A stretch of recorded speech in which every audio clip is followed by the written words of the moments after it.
Hola muchachos, vamos a tratar de hacer un análisis dentro de lo que se puede y lo que podría pasar en las próximas semanas. La caída de Bashar al-Assad para Siria. ¿Qué significa eso? ¿Qué consecuencia tiene de cierta forma esta realidad de la caída de 15 años? 15 años de guerra civil, chiquillos.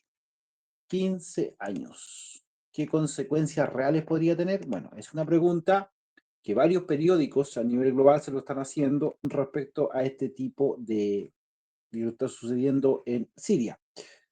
Eh, la República Árabe Siria ha caído tras más de 70 años de existencia después de años de guerra civil que fue controvertida por agentes extranjeros en conflictos que conocemos como proxy. Una dinámica que implica el patrocinio y el subsidio de una guerra sin término por comenzar el país bajo el régimen establecido. Bashar Bajar Assad acabó fuera unos días de campaña apresurada. El grupo islámico heredó el que hoy día conocemos como la Quejada, el Hayat, el Tarin Anshan, que ha ganado más peso con el descongelamiento de la guerra tras 4 años de un perfil menor, especialmente con la última crisis de Al-Lif al noroeste. Pero aquí, detrás de esto, ¿qué significa? ¿Quién es el que termina más dañado respecto a eso? Con la caída de este líder, las Fuerzas Armadas, escuchen bien, porque aquí hay un fracaso del exterior de Rusia, ya con todo lo que la diplomacia del exterior. Es un golpe duro para los rusos. Las Fuerzas Armadas de Rusia en el Medio Oriente, el tema de estrategia global, desde el año 2015, Rusia era un actor primordial en esa zona, en el conflicto sirio, utilizando su intervención militar para fortalecer el régimen de este caballero, preservar los intereses estratégicos de la región, porque Rusia tiene, chiquillos, intereses muy interesantes que los se lo ir mencionando.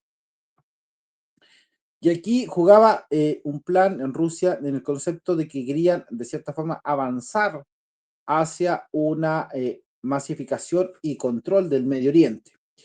Con esto, Rusia se desaparece de este campus y va a desaparecer de cierta forma de este conflicto, llevando de cierta forma a una situación totalmente distinta a lo que venía gozando Rusia. Uno de los impactos es la base naval de Tartus y la base aérea de Hadmijim, que eran claves, chiquillos, claves para Rusia, que tienen bases militares estratégicas en Siria, claves, como la base naval de Tartus, la base aérea de Hatmin, que son esenciales para proyección militar en el Medio Oriente y el Mediterráneo. Aquí Rusia pierde. Si Assad o cayó de cierta forma en este gobierno, cae también Moscú, especialmente todo lo que significa lo que tiene la fuerza rusa en esa zona y la limitancia que va a tener ahora. Hoy día Rusia pierde una guerra y pierde también la proyección estratégica hacia el Medio Oriente. La reducción del prestigio, la caída de Assad podría percibirse como un fracaso de la política exterior rusa, afectando su prestigio como protector de aliados en conflicto. Es decir, en resumida cuenta, no fue capaz de preservar, cuidar y proteger a este caballero. Reajuste de alianza. Otros países de la región podrían replantear su relación, especialmente con Moscú, si se percibe que no puede garantizar la estabilidad de su aliado. En resumidas cuentas, esto podría ser un dominó que podría caer posteriormente. ¿Qué efectos va a tener esto en temas militares? Esto es un análisis. La demostración limitada de capacidades. Siria ha sido un campo de prueba para armamento y tácticas rusas. Es así y así se ha visto. Además de un escaparate de su poder político, la pérdida de influencia en Siria va a dificultar sus operaciones futuras. Cambio en prioridades rusas. Rusia podría redirigir recursos a otra región, por ejemplo, como Ucrania o Asia Central, pero perdería la posición estratégica clave para contrarrestar la OTAN o los intereses de los Estados Unidos. Es decir, un blanco que deja abierto. Impacto o equilibrio en la región. El fortalecimiento de adversario. Si un gobierno opositor a Rusia reemplaza a Assad, países como Turquía, Estados Unidos o aliados del Golfo Pérsico podrían ganar terrenos, debilitando el papel de Rusia y la configuración del equilibrio o del poder que nosotros podríamos decirle en el Medio Oriente. También hay un impacto directo. ¿A quién? A Irán. Rusia e Irán han cooperado fuertemente con este caballero Assad, pero con la caída complica las relaciones, especialmente si los nuevos actores políticos influyen en ambos países. Efecto en Rusia. El desgaste político. El fracaso en Siria podría tener repercusiones internas a la imagen de Vladimir Putin, que ya está cuestionado, ya que el conflicto ha sido presentado como un ejemplo de la grandeza restaurada de la arena global. Y aquí quiero hacer notar algo que me parece muy, muy interesante. ¿Por qué Rusia tiene este concepto o esta capacidad de poder engrandecerse? Porque Rusia representa la histórica búsqueda de la Rusia, de los tiempos de los zares, del pasado, de aquella Unión Soviética. En la actualidad, con contar con una salida a los mares de aguas cálidas, la razón siempre se encuentra en la geografía, ya que el país no cuenta con puertos naturales, que le permite tener operaciones de largo alcance todo el año, con salida a los principales océanos. De aquí que la Federación Rusa cuenta con el enclave de Kaliningrado en Europa, en el caso de Siria, la base naval de Tartus, que le permitía tener una proyección hacia el Medio Oriente. En caso de no tenerla, sería totalmente una pérdida para la expansión rusa. Y aquí hay otro tema de desafío financiero. La inversión militar en Siria ha sido costosa. Perder su influencia allí podría limitar los beneficios estratégicos, incluso, chiquillos, económicos de Moscú, que esperaba obtener como acceso recursos energéticos y contratos de construcción. En conclusión, la caída de Bashar Assad supone un golpe duro para la protección militar y diplomática de Rusia en el Medio Oriente, debilitando su posición como actor global. En resumidas cuentas, hoy día lo que Rusia está demostrando, con esa imagen que le he puesto arriba, que no fue capaz de proteger a su aliado. No tuvo ni tiene la capacidad militar para hacerlo. Casos tácitos, por ejemplo, Estados Unidos en Irán, perdón, en Irak, estuvo la guerra del Golfo, una y después nuevamente, fue capaz Estados Unidos permanecer en el tiempo ahí. Estados Unidos se posicionó en esa zona.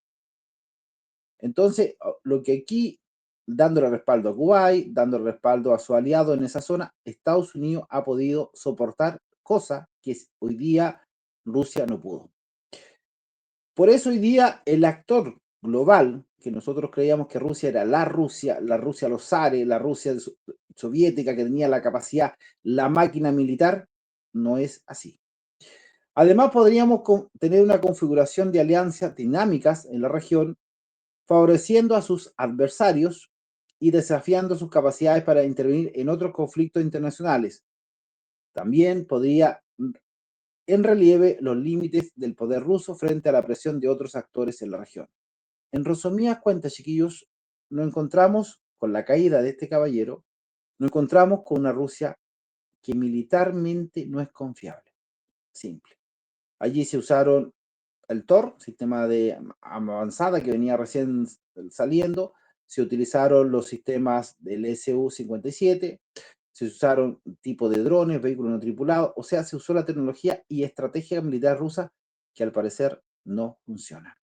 Hoy día Rusia no solamente es un logro, incluso estaba viendo un video de la gente que está regresando a Siria, que se, por el tema de la guerra, tuvieron que irse a su país, hoy están volviendo. Eso hace 10 minutos vi el video. Entonces, hoy día, nosotros, si tuviéramos que hacer un análisis, aunque es un análisis, hoy día hay que hacer un análisis más profundo respecto a lo que de verdad significa Rusia.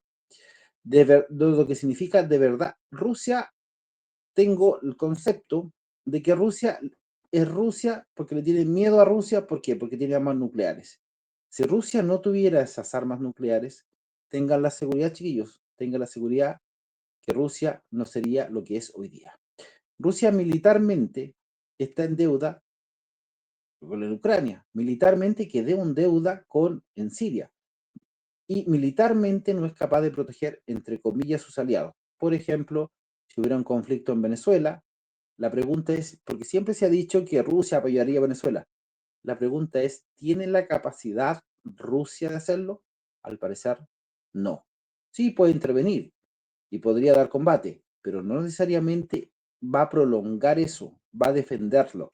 Porque aquí cayó la ciudad de Damasco, aquí cayeron la base, el puerto, que es un centro como Tartus, o la base aérea de Jamín. No me acuerdo mucho del árabe, pero bueno. Entonces, aquí se cayeron los conceptos. Aquí militarmente Rusia no da el ancho. Nuevamente Rusia no es confiable ni militarmente, ni tecnológicamente, ni políticamente. Es un golpe duro para Putin, es un golpe fuerte para Putin.